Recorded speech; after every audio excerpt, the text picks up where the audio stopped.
Hello les gars, ça va?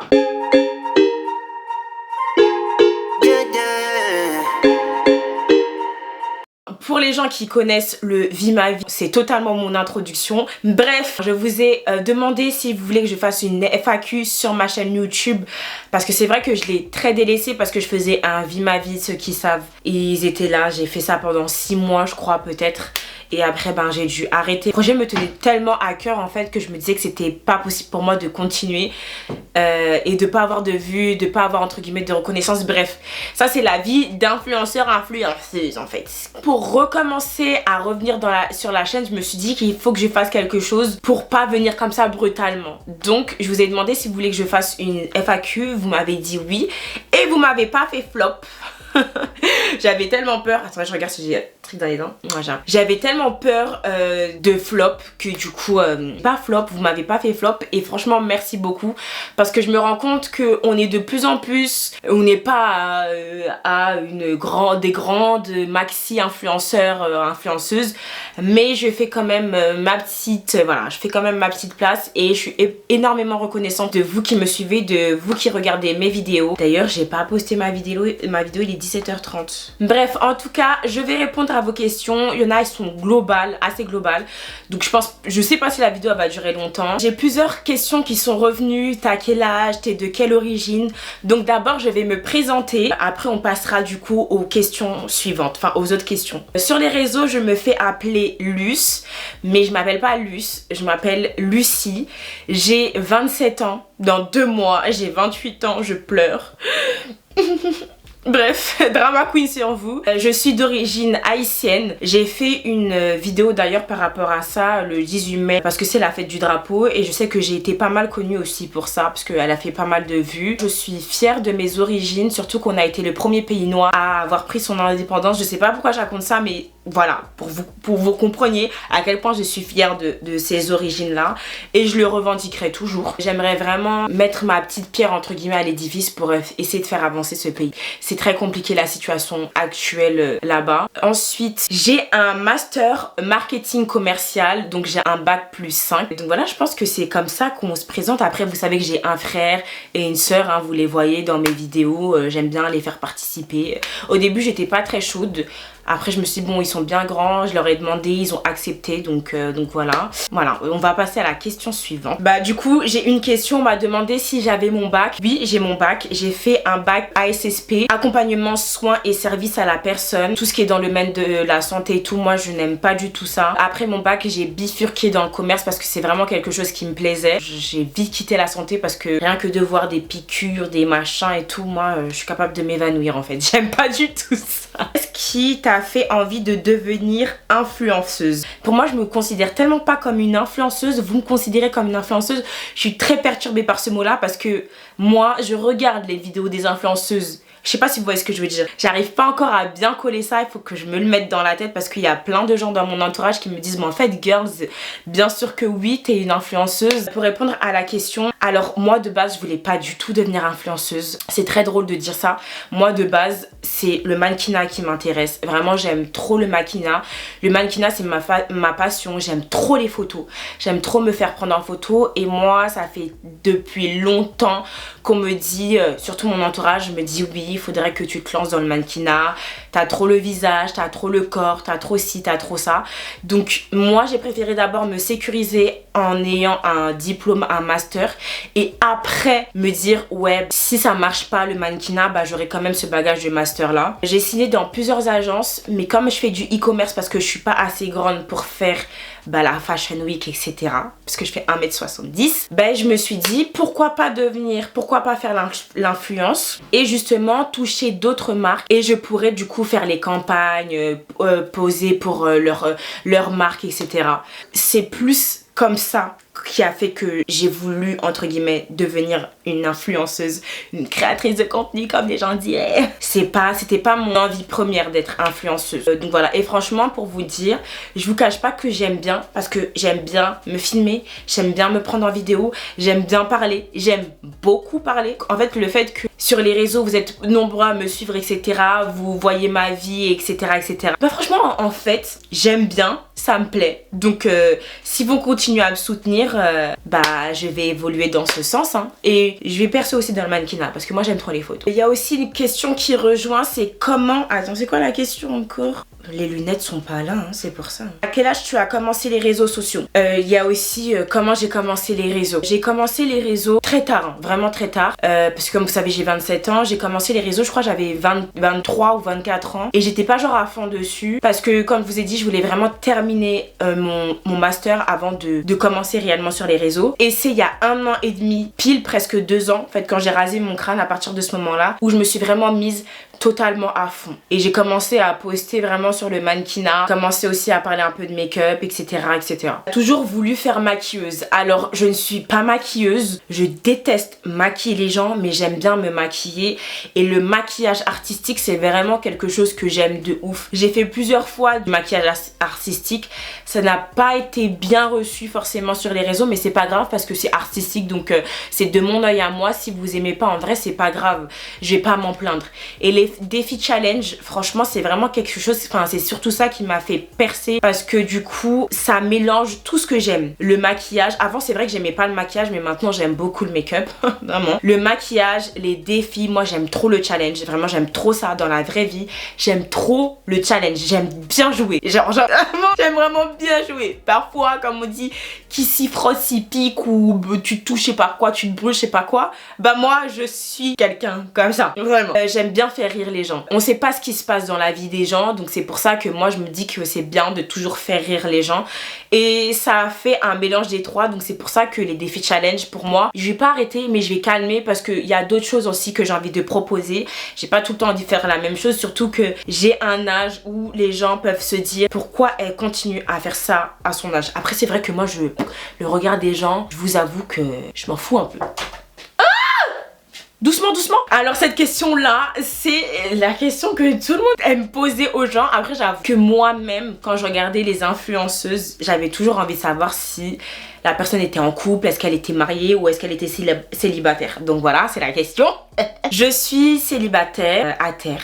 Voilà, je sais pas quoi dire d'autre. Je quitte d'une relation, ça va faire 7-8 mois que la relation s'est terminée. Ça a duré 5 ans. Donc j'essaye de me reconstruire. Je sais pas si je suis fermée ou pas à vouloir être en couple ou pas. Parce que sortir de 5 ans de relation, en vrai, ça fait mal. Parce que quand tu penses que c'est l'homme de ta vie, que tu vas te marier avec, que tu vas faire des projets avec, au final, non, ça c'est pas fait.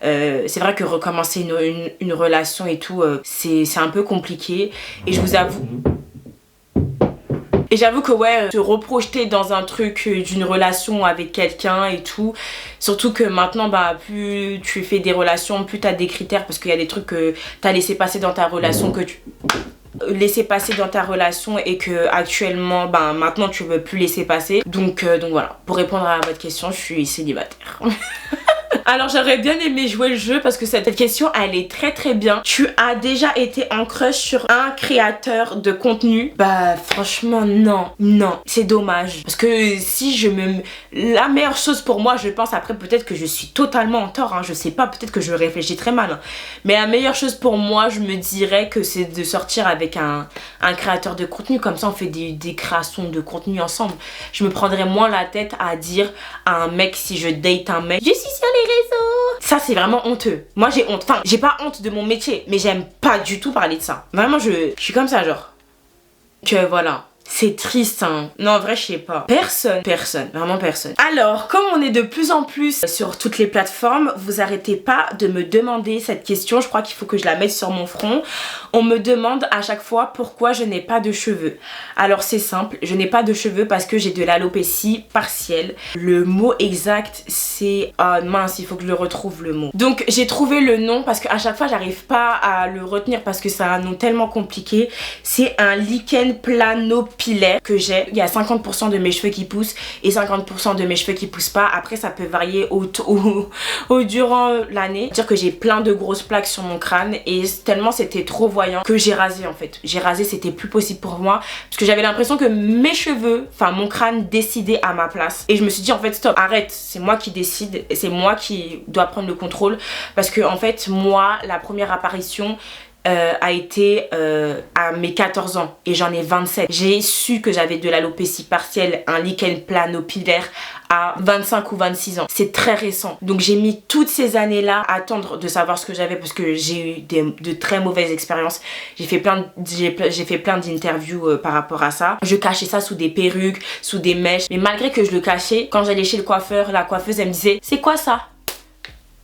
C'est quoi, t'avais un trou, la coiffeuse elle touchait ta plaque, elle disait c'est quoi ça? Ou sinon avec le peigne, j'en ai des souvenirs, genre c'est traumatisant encore. Elle touche avec le peigne, elle dit c'est quoi ça? Genre elle touche. Ben moi je suis obligée de lui dire bah je sais pas, je savais jamais quoi répondre. Et là en fait je vais plus chez le coiffeur, on me pose plus cette question, maintenant on me pose la question de pourquoi je suis chauve. Je n'ai pas le cancer, être chauve ne veut pas forcément dire avoir le cancer. Je le dis 40 000 fois mais bon c'est pas grave. Donc c'est pour ça que je n'ai pas de cheveux et que j'ai rasé mon crâne parce que je voulais décider. J'ai ce contrôle là du fait que je n'ai pas de cheveux et ce n'est pas une fatalité comme je le dis, mais c'est dur quand même d'être une femme chauve parce que justement la question après c'est est-ce qu'il y a des gens qui ont déjà critiqué ton crâne sur les réseaux? Oui, on a toujours critiqué mon crâne d'œuf, tu ressembles à un homme, est-ce que t'es un homme ou est-ce que t'es une femme? On m'a déjà comparé avec des joueurs de football, Malteser, etc. Mais pas en vrai. Pour l'instant en vrai personne m'a critiqué, on m'a toujours complimenté, chose que j'ai du mal parce que femme chauve pour moi ça veut pas forcément dire belle, puisque dans la société une femme avec des cheveux,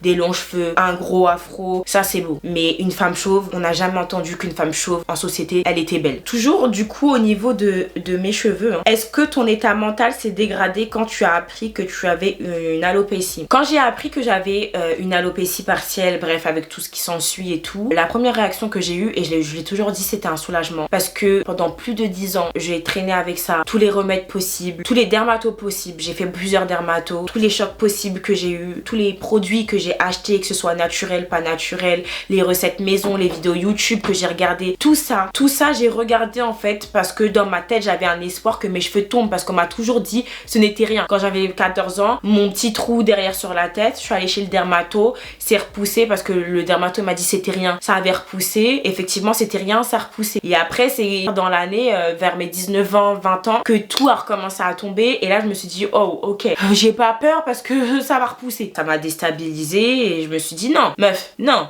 c'est pas possible, t'inquiète, tes cheveux vont repousser, non. Et moi j'avais toujours ce truc dans ma tête où tu sais quand t'es buté, il faut aller me voir hein, toutes les vidéos que je faisais, on me voit avec mes longs cheveux machin, mais à l'intérieur c'est un grand écrou, c'est pas possible et tout. Dites-vous que même quand j'étais en couple, j'avais peur de retirer mes perruques et de montrer que j'avais ça parce que moi-même je savais pas ce que c'était, je savais même pas si c'était contagieux ou pas. Donc même ça, enfin il y avait plein de complexes qui étaient créés par rapport à ça. Donc quand j'ai su que j'ai eu ça, ça a été un soulagement. Ça a vraiment été un soulagement. Et du coup, c'est quoi la question? Mon état mental, en vrai de vrai, il s'est pas dégradé parce que c'est dû à un choc émotionnel. Donc, ça veut dire que je sais c'est par rapport à quoi. C'est juste à moi maintenant de guérir de ça. Mais c'est un peu compliqué de guérir de ces traumas en sachant que bah, on m'a appris genre il y a 1 an et demi que c'était dû à un choc émotionnel. Donc non, mon état mental ne s'est pas dégradé, mais c'est vrai que j'ai du mal moi-même à m'accepter en tant que femme chauve. C'est ça le truc. C'est vraiment ça le truc. J'ai du mal à m'accepter en tant que femme chauve et de me dire que je suis belle en étant chauve. Moi ce qui me sauve, comme je le dis tout le temps et je le dirai tout le temps, c'est le make-up et les vêtements. Si les deux là sont pas là, je suis moche, je suis horrible, j'ai pas de cheveux. Et c'est vrai que j'ai un bel entourage. Il y a personne qui est venu me voir et qui m'a dit t'es moche sans cheveux. Vraiment, il y a personne. Et il y a pas ce truc de oh elle est chauve, elle est malade. Maintenant mon entourage quand ils me regardent, c'est genre une banalité pour eux. Ils se disent pas que c'est de l'alopécie. Enfin j'espère. Ils se disent pas ça. Donc en vrai mon état mental c'est pas dégradé, mais il faut que j'accepte vraiment d'être une femme chauve. Je sais que je vais y arriver, ça prend du temps, ça prendra le temps qu'il faudra. Peut-être que c'est quand je vais entamer mes 30 ans, peut-être. Comme ça arrive là, ça me regarde comme ça là, doucement. Mais voilà, j'espère que j'ai répondu à la question. Hein.